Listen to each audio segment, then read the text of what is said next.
ब्रह्म मुहूर्त में जागते ही 7 दिन ईश्वर से ये वचन बोलो, हर इच्छाएं पूरी होंगी। देखिए, अभी संसार सो रहा है। अभी जब सन्नाटा अपने सबसे गहरे रंग में लिपटा है, तब कुछ आत्माएं जागती हैं। ब्रह्म मुहूर्त वो अलौकिक पल जब ईश्वर के द्वार खुले होते हैं, जब आत्मा अपने मूल स्रोत से संवाद करने को सबसे निकट होती है। ये कोई साधारण क्षण नहीं, ये वो द्वार है जहाँ से आपकी चेतना ब्रह्म से जुड़ सकती है।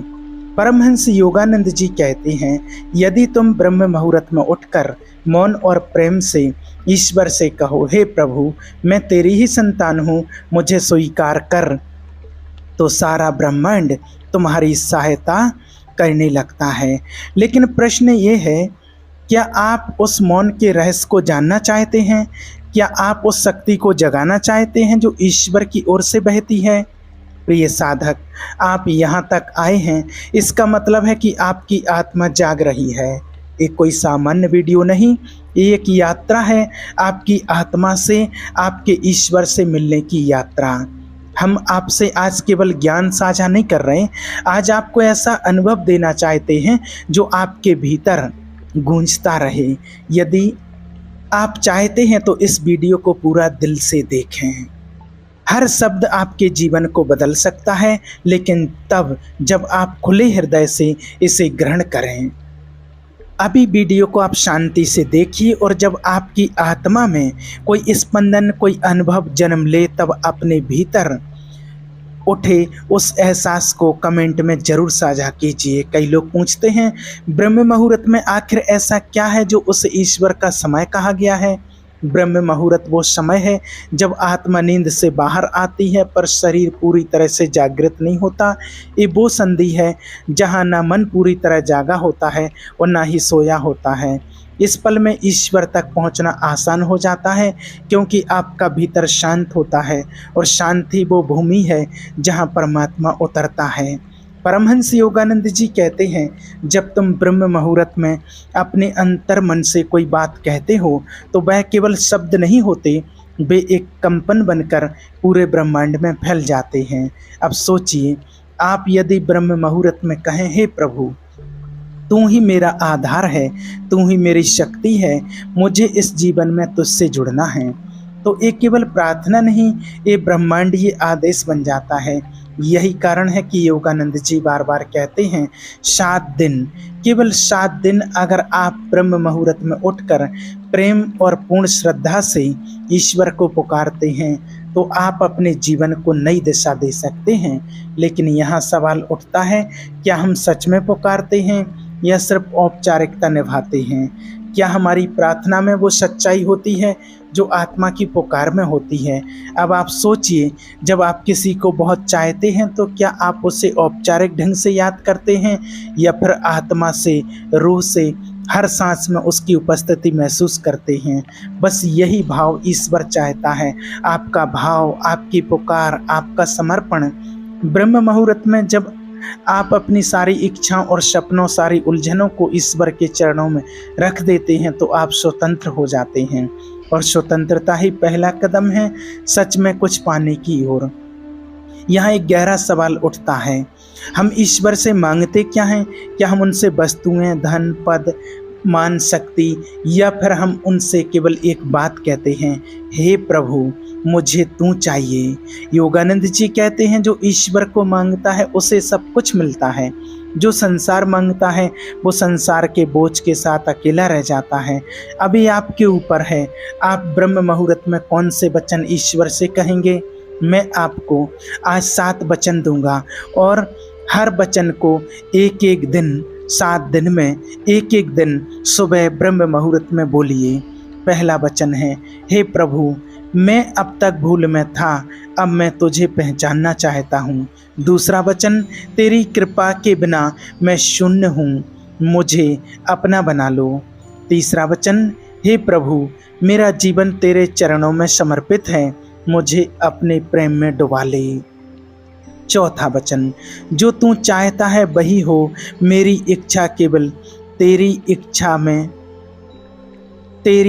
में है। 5वां वचन, हर श्वास हर विचार अब तेरे नाम में लीन हो। छठवां वचन, मुझे भुला दे बस तुझे याद रहूं मैं। सातवां वचन, मुझे इतना प्रेम दे प्रभु कि इस जीवन में तेरा ही अंश दिखे।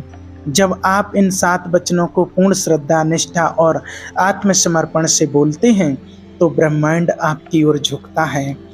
ब्रह्म मुहूर्त का समय वो है जब आत्मा और ईश्वर के बीच की दीवारें पतली हो जाती हैं। आपको बस बोलना है, लेकिन बोलना आत्मा से, न सिर्फ जुबान से। और जब इन 7 वचनों का कंपन आपके चारों ओर आभा बनाकर फैलता है तो अगली सुबह आप एक नए प्रश्न से टकराते हैं। तो क्या यह सब सच है?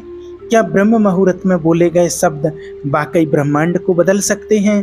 क्या ये केवल एक भावना है, आत्मा की एक कल्पना? इस प्रश्न का उत्तर तभी मिलता है जब व्यक्ति अपने भीतर उतरने लगता है। ब्रह्म मुहूर्त केवल कोई काल नहीं, ये वह स्थिति है जब आत्मा ईश्वर से संवाद करती है और वह संवाद एक तरफा नहीं होता।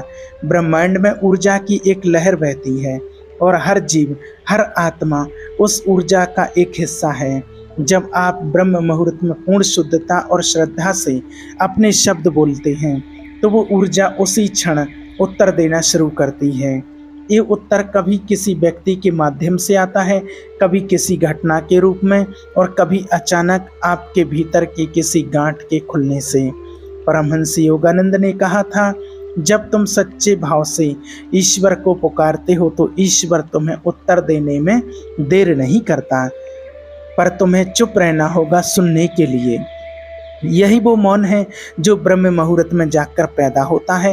ये मौन केवल बाहर का नहीं, भीतर का मौन है, जहाँ ना शंका होती है ना इच्छा, केवल समर्पण। और इस समर्पण से ही चमत्कार होते हैं। अब सोचिए, जब आपने पहले भाग में बताए गए वचनों को एक एक दिन कहा, क्या आपने अनुभव किया कि कुछ भीतर बदल रहा है? शायद पहले दिन आपको केवल शब्द लगे होंगे, दूसरे दिन थोड़ी सी भावनाएं जुड़ी होंगी, तीसरे दिन एक कंपन और 7वें दिन शब्द नहीं रह जाते, वे प्रार्थना बन जाते हैं। लेकिन ये परिवर्तन अचानक नहीं होता, ये प्रक्रिया है। जैसे बीज को बोने के बाद आप उसे हर दिन पानी देते हैं, सूरज की रोशनी देते हैं। धैर्य के साथ ब्रह्म मुहूर्त की साधना भी वही है। 7 दिन की साधना, जहां आप केवल ईश्वर से बोलते नहीं बल्कि उसे सुनने भी लगते हैं।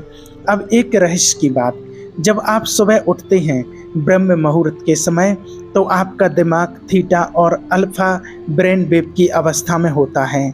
इस अवस्था में चेतना अर्थ जागृत होती है और अचेतन मन सबसे अधिक ग्रहणशील होता है। जो भी आप उस समय बोलते हैं वो सीधे आपके अचेतन में उतर जाता है, जैसे बीज सीधे मिट्टी के भीतर। इसलिए यदि आप नकारात्मक बातें करते हैं तो वही बीज बोते हैं, और यदि आप ईश्वर के वचन बोलते हैं तो ईश्वर के साथ एक सेतु बनाते हैं। अब ये बात केवल आध्यात्मिक नहीं, ये न्यूरोसाइंस भी प्रमाणित करता है। जैसे जैसे आप प्रतिदिन ईश्वर से अपने वचन दोहराते हैं, आपका मस्तिष्क नई न्यूरल पाथवेज बनाता है जो आपके विचारों, व्यवहार और दृष्टिकोण को बदलने लगते हैं। अब प्रश्न ये है, क्या केवल बोलना ही काफ़ी है? नहीं, आपको उन वचनों को जीना भी होगा। उदाहरण के लिए, यदि आप ब्रह्म मुहूर्त में कहते हैं, प्रभु मेरी इच्छा केवल तेरी इच्छा है, तो दिन भर अपने भीतर निरीक्षण करें। क्या आप हर कार्य उसी समर्पण से कर रहे हैं या अपनी इच्छाओं के पीछे भाग रहे हैं? ब्रह्म मुहूर्त की साधना केवल सुबह तक सीमित नहीं होती, वह केवल आरंभ है। पूरा दिन उसकी लहर में जीना होता है।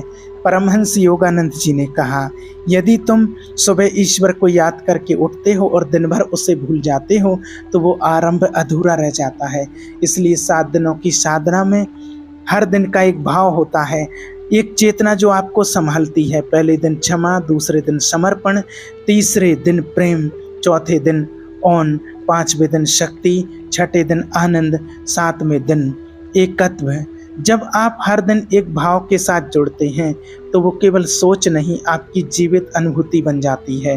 अब एक और रहस्य, जो व्यक्ति ब्रह्म मुहूर्त में नियमित रूप से ईश्वर को पुकारता है उसके चारों ओर एक विशेष ऊर्जा का क्षेत्र बनता है, जिसे आर्षियों ने तेजस कहा।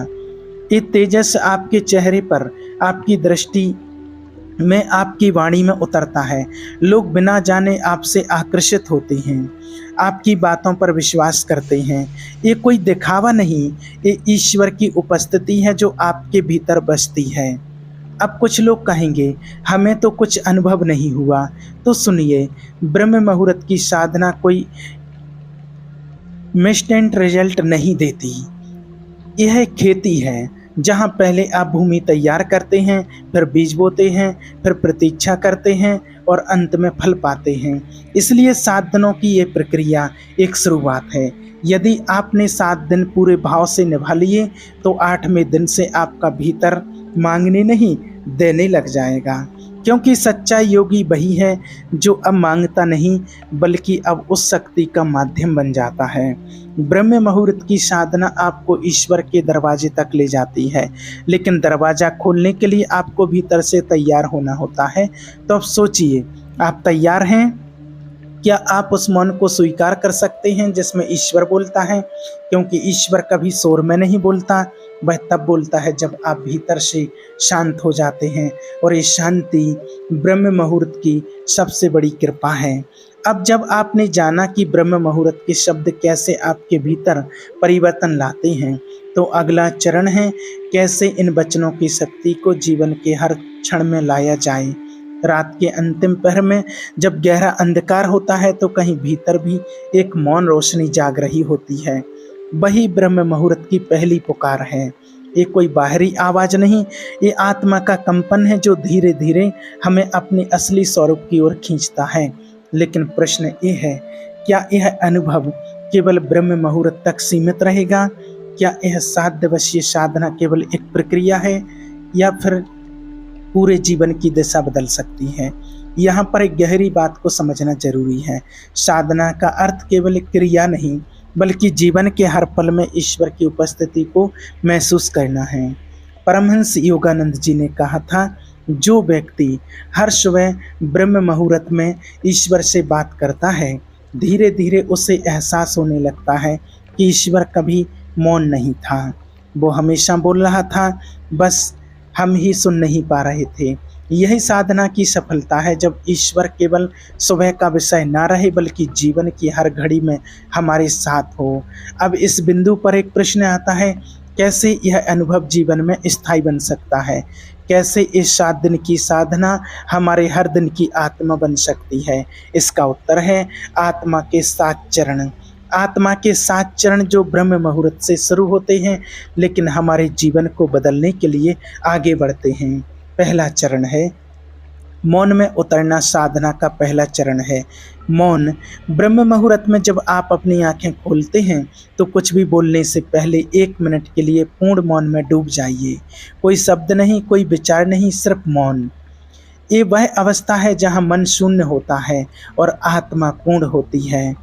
दूसरा चरण ईश्वर को समर्पित। पहला विचार हर दिन जब हम उठते हैं, तो पहला विचार सबसे शक्तिशाली होता है, क्योंकि वही पूरे दिन की ऊर्जा निर्धारित करता है। ब्रह्म मुहूर्त में उठते ही अपना पहला विचार ईश्वर को समर्पित करिए। हे प्रभु, यह जीवन तेरा है, आज का ये दिन भी तेरा है, मुझे वह करने दें जो तू चाहता है। जैसे ही यह विचार आपके भीतर आता है, आपका पूरा दिन शुद्धता और दिव्यता से भरने लगता है। तीसरा चरण ईश्वर को देखने की दृष्टि। अब यहाँ पर एक गहरी बात आती है, साधना केवल प्रार्थना से पूरी नहीं होती, हमें अपने चारों ओर ईश्वर को देखना भी सीखना होगा। परमहंस योगानंद जी ने कहा था, जिस दिन तुम हर व्यक्ति में ईश्वर को देखने लगोगे, उस दिन तुम जान जाओगे कि ईश्वर हमेशा तुम्हारे साथ था।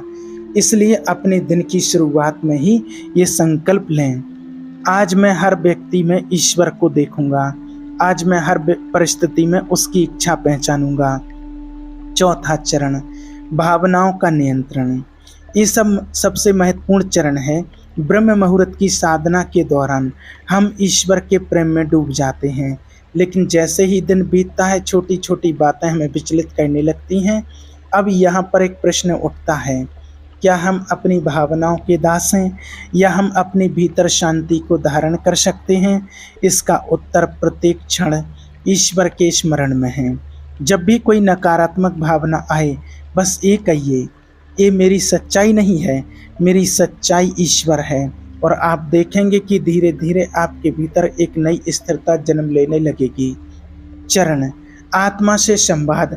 ब्रह्म मुहूर्त केवल ईश्वर से प्रार्थना करने का समय नहीं है, बल्कि ईश्वर के उत्तर को सुनने का भी समय है।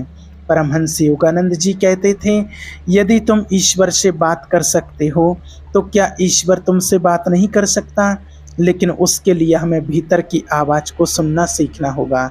हर दिन ब्रह्म मुहूर्त में उठकर प्रार्थना के बाद थोड़ी देर आंखें बंद करके बैठिए। किसी शब्द की अपेक्षा ना करें, बस मौन में सुनने का प्रयास करें। कई बार उत्तर शब्दों में नहीं आता, बल्कि एक भावना, एक संकेत, एक शांति की लहर बनकर आता है। छठा चरण: दिन भर का आत्मस्मरण। ब्रह्म मुहूर्त की साधना को दिन भर जीवित रखने के लिए हर घंटे कुछ सेकंड का मौन लें और कहें, प्रभु मैं जाग रहा हूँ, मैं तुझे देख रहा हूँ, मैं तुझे महसूस कर रहा हूँ। ये छोटा सा अभ्यास आपके भीतर एक स्थायी जागरूकता को जन्म देगा। सातवां चरण: रात्रि समर्पण। साधना की पूर्णता तब होती है जब हम रात को सोते समय अपना पूरा दिन ईश्वर को समर्पित कर देते हैं।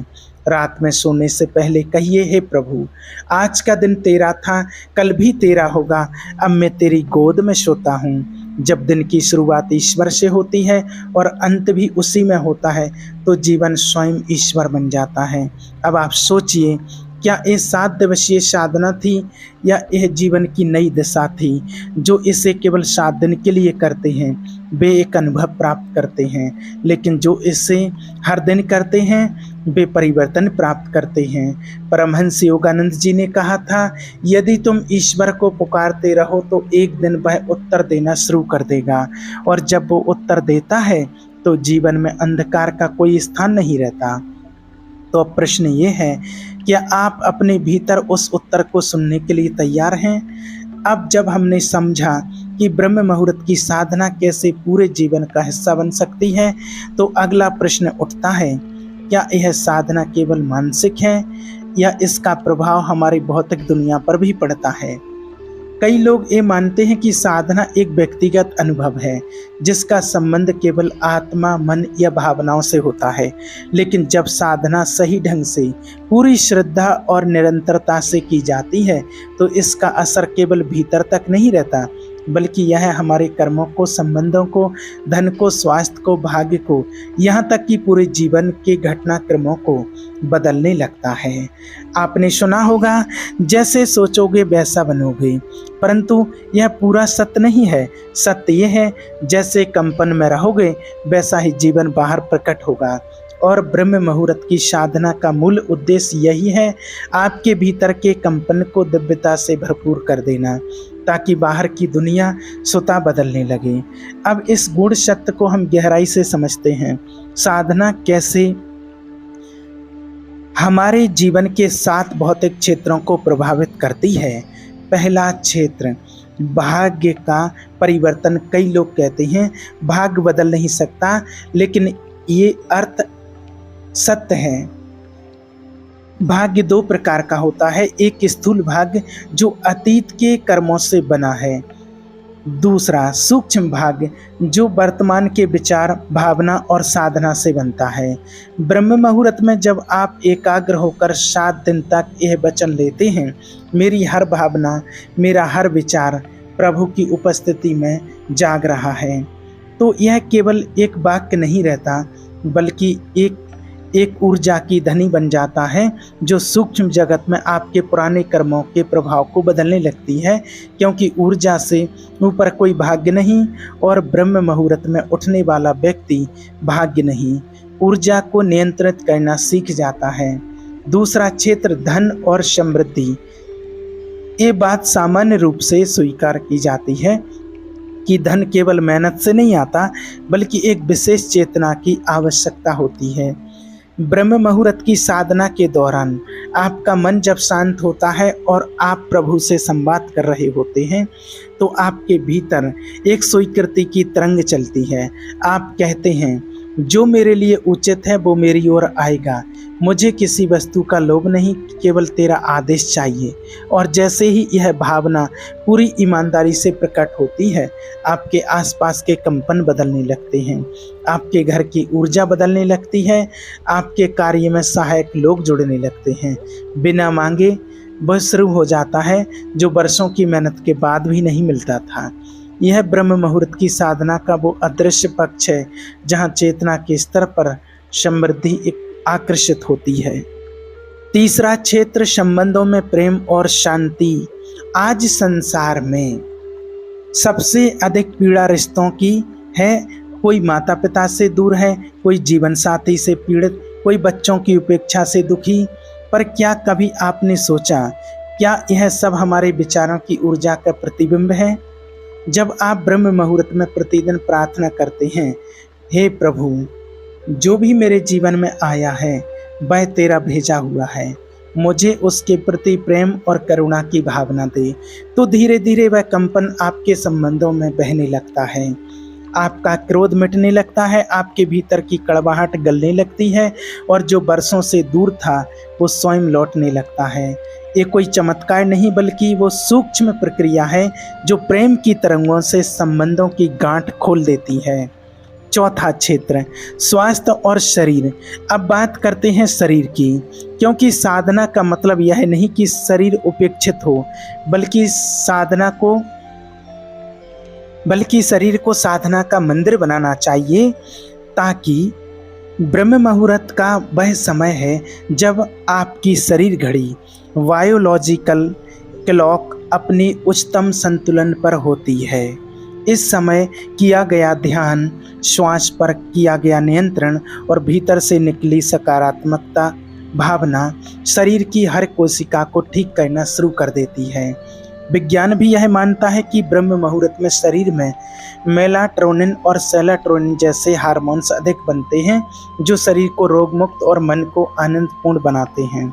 लेकिन यहाँ रहस्य है, जब आप 7 दिन तक हर सुबह एक ही वचन को दोहराते हैं, तो ये आपके डीएनए में उतरने लगता है, और तब शरीर केवल स्वस्थ नहीं होता बल्कि प्रकाशवान हो जाता है। पांचवा क्षेत्र, कर्म और निर्णय। हमारे जीवन की दिशा हमारे निर्णयों पर निर्भर करती है, और हमारे निर्णय हमारी चेतना की गहराई पर।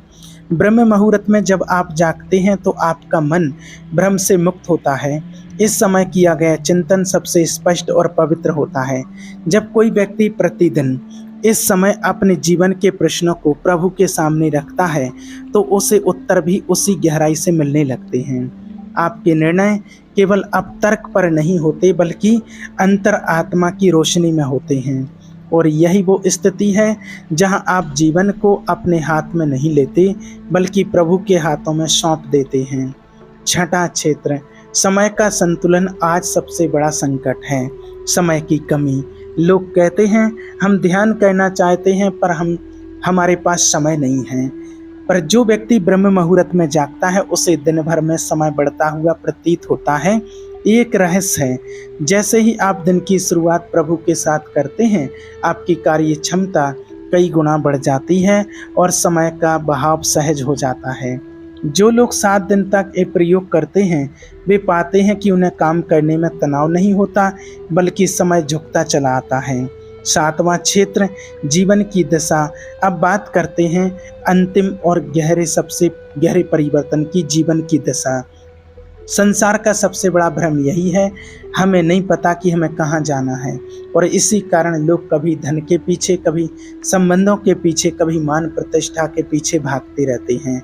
लेकिन ब्रह्म मुहूर्त की 7 दिवसीय साधना एक अनदेखा नक्शा खोल देती है, एक ऐसी दिशा दिखाती है जो केवल तुम्हारे लिए बनी है। ये दिशा कोई गुरु नहीं देता, कोई ग्रंथ नहीं बताता, ये केवल तब प्रकट होती है जब आत्मा पूरी तरह प्रभु की गोद में समर्पित होती है। ये दिशा जीवन का वह सत्य बन जाती है जिसके लिए जन्म मिला था। तो अब सोचिए, क्या यह साधना केवल शब्दों की पुनरावृत्ति थी, क्या यह केवल सुबह जल्दी उठने का अभ्यास था, या यह एक ऐसा अदृश्य द्वार था जो धीरे धीरे खुलने लगा और जिसके उस पार जीवन वैसा हो गया जैसा ईश्वर चाहता है? जब यह साधना स्थायी बन जाती है तो जीवन किस तरह से एक दिव्य अनुभव बन जाता है, जहाँ हर क्षण हर सांस एक प्रार्थना बन जाती है। अब तक आपने जाना कैसे 7 दिनों की ब्रह्म मुहूर्त साधना केवल एक प्रयोग नहीं बल्कि एक जीवित पुल है जो मनुष्य को आत्मा से जोड़ देता है, आत्मा को सृष्टि से और सृष्टि को ब्रह्मांड की चुप्पी से। परंतु प्रश्न यह है, क्या यह केवल 7 दिनों की साधना थी या एक बीज था जो अब जीवन बनकर चलने लगा है? साधना का अंतिम रहस्य यही है कि जब साधक साधना नहीं करता बल्कि स्वयं साधना बन जाता। अब हम उसी अंतिम चरण की ओर बढ़ते हैं जहाँ कोई मैं नहीं बचता, बस हर श्वास में वही प्रतिध्वनि होती है, तू ही तू। जब साधना स्वभाव बन जाती है, ब्रह्म मुहूर्त में 7 दिन उठना कठिन लग सकता है।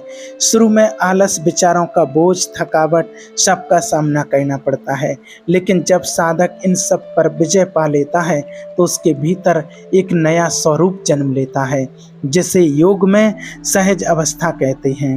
अब ना ध्यान करना पड़ता, ना दोहराना पड़ता है, ना मजबूरी होती है, बल्कि ब्रह्म मुहूर्त की आहट सुनते ही आंखें स्वयं खुल जाती हैं, श्वास गहराई से चलने लगती है, मन एकांत खोजने लगता है। यह वही अवस्था है जहां बाहर का संसार धीरे धीरे भीतर के मौन में समाने लगता है। हर दिन पूजा नहीं, जीवन पूजा बन जाए। ध्यान की सबसे बड़ी भूल ये होती है कि हम उससे समय में बांध देते हैं। सुबह 4 बजे ध्यान किया, अब दिन भर की दौड़। परंतु 7 दिनों की ब्रह्म मुहूर्त साधना के बाद सच्चे साधक को यह ज्ञान होता है कि ध्यान कोई क्रिया नहीं बल्कि स्थिति है। अब वह जब किसी से बात करता है तो मौन से करता है, जब भोजन करता है तो कृतज्ञता से करता है, जब चलता है तो हर कदम में प्रभु का नाम ले होता है। जीवन अब पूजा बन गया, हर काम भक्ति बन गया, और यह सब शुरू हुआ केवल उस एक निर्णय से, मैं 7 दिन ब्रह्म मुहूर्त में उठकर एक वचन को दोहराऊंगा। मृत्यु का भय समाप्त हो जाता है। जो व्यक्ति आत्मा से जुड़ गया, जिसने भीतर की रोशनी को देख लिया, जो प्रभु से प्रतिदिन संवाद करता है, वह मृत्यु से भयभीत नहीं होता, क्योंकि अब मृत्यु उसके लिए अंत नहीं बल्कि घर लौटने का द्वार बन जाती है। जब ब्रह्म मुहूर्त में आप प्रतिदिन अपने हृदय से कहते हैं, मैं नहीं केवल तू है, तो ये अहंकार के अंत की शुरुआत होती है, और जहाँ अहंकार समाप्त वहाँ मृत्यु का भय कैसा।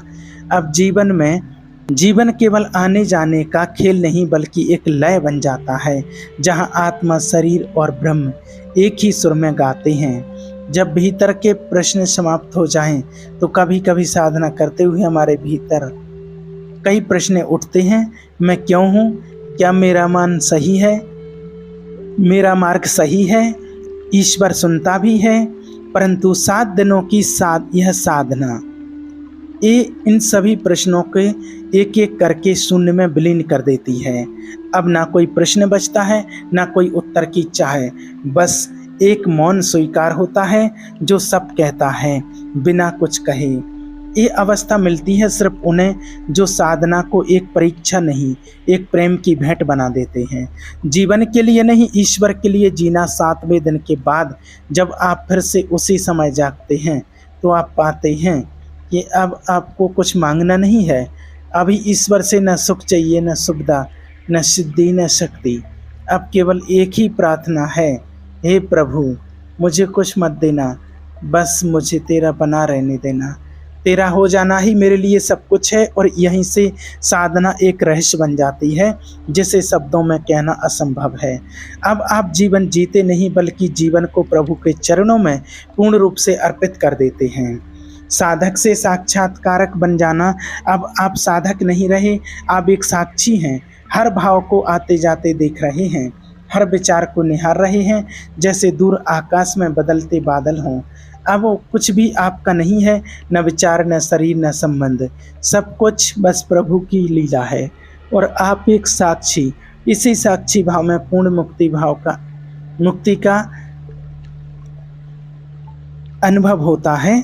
और यहीं पहुंचकर अब कुछ भी आपका नहीं है, न विचार, न शरीर, न संबंध, सब कुछ बस प्रभु की लीला है और आप एक साक्षी। इसी साक्षी भाव में पूर्ण मुक्ति का अनुभव होता है। ये वह अंतिम दशा है जहाँ पहुंचकर बुद्ध मौन हो गए थे, कबीर मुस्कुरा उठे थे, मीरा नाच उठी थी। साधना के 7 रहस्य सारांश: एक, समर्पण, निर्णय लेने की शक्ति केवल शुरुआत है। दूसरा, निरंतरता, लगातार 7 दिन तक साधना से कंपन बदलते हैं। तीसरा, भावना केवल शब्द नहीं, भावना ही ऊर्जा बनती है। चौथा, मौन, जहाँ मौन है वहीं प्रभु की उपस्थिति है। पांचवा, कर्म, जब भीतर का स्वरूप बदलता है तो बाहर का संसार भी बदलता है। छठवां, प्रेम, प्रेम ही अंतिम स्थिति है जहाँ ईश्वर स्वयं प्रकट होता है। सेवन, प्रकाश, जब सब कुछ मिट जाए तब केवल प्रकाश शेष रहता है। अंतिम अनुभव, जब मैं नहीं बचा, जब साधना की यात्रा पूर्ण होती है तो कोई साधक नहीं बचता, ना कोई मार्ग, ना कोई मंजिल। अब केवल एक अनुभव बचता है जिसे ना तो लिखा जा सकता है, ना कहा जा सकता है। वह अनुभव जब आता है तो आंखों से आंसू बहते हैं और होंठों से सुता निकलता है। प्रभु, मैं तुझ में समा गया, अब कुछ भी बाकी नहीं। और ये सब कैसे शुरू हुआ? एक वचन से, एक निर्णय से, एक ब्रह्म मुहूर्त से, एक साधना से, एक विश्वास से। प्रिय साधक, यदि आप यहाँ तक पहुँचे हैं तो ये केवल एक वीडियो यात्रा नहीं रही, ये अंतर यात्रा बन गई है। हर शब्द, हर भाव, हर मौन आपको स्वयं की ओर ले गया होगा। ये वह क्षण है जहाँ शब्द समाप्त होते हैं और अनुभूति आरंभ होती है। अब निर्णय आपका है, क्या आप इस अनुभव को यहीं छोड़ देंगे या इसे अपने जीवन में उतार कर एक नई शुरुआत करेंगे? ये कोई संप्रेषण नहीं था, एक आमंत्रण था अपने भीतर के ईश्वर को पहचानने का, अपने भीतर की शक्ति को जगाने का और उस मौन में उतरने का जहां आप और ईश्वर एक हो जाते हैं। हमने जो भी कहा वह केवल संकेत थे। सच्ची यात्रा अब आपके भीतर, आपकी परीक्षा आरंभ होगी। आपका मौन भी अब हमारी भाषा है। आपने अपना समय, अपनी ऊर्जा और सबसे बढ़कर अपना अंतर्मन इस प्रस्तुति को समर्पित किया। इसके लिए हम हृदय की गहराई से आपका धन्यवाद करते हैं। आप जैसे जागरूक साधक ही इस संसार में प्रकाश के स्रोत बनते हैं। धन्यवाद। और आपका दिन, आपका जीवन, आपका आत्मबोध दिव्य और मंगलमय हो। धन्यवाद।